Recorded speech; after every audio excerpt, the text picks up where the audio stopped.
Alléluia, alléluia, alléluia. Bienvenue à l'IEJC, International Ministre de l'intimité avec le Seigneur Jésus-Christ, l'assurance absolue du salut de ton âme. Je viens très rapidement ici compléter l'enseignement qu'on a eu dernièrement sur l'incrédulité.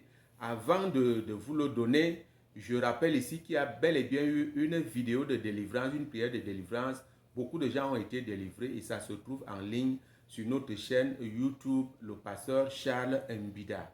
Tu vas là-bas et puis tu t'abonnes et tu transfères. Il faut faire l'œuvre de Dieu. Les gens se trouvent dans des problèmes.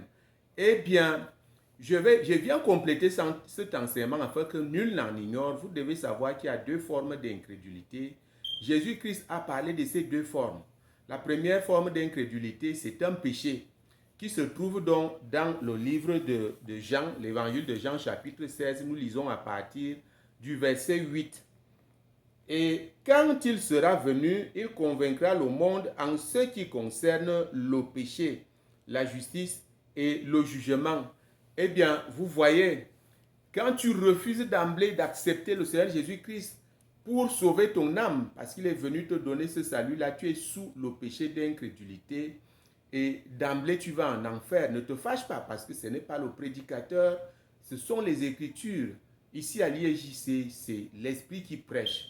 Voici cette forme d'incrédulité qui est donc le refus d'emblée d'accepter le Seigneur Jésus-Christ, d'accepter le salut que Dieu te donne à travers son Fils qu'il a sacrifié. La deuxième forme d'incrédulité, c'est ce qu'on a vu, qui est plutôt un esprit, une voix qui te parle, que tu sois dans le Seigneur ou pas. Une voix qui te fait douter, qui est un doute.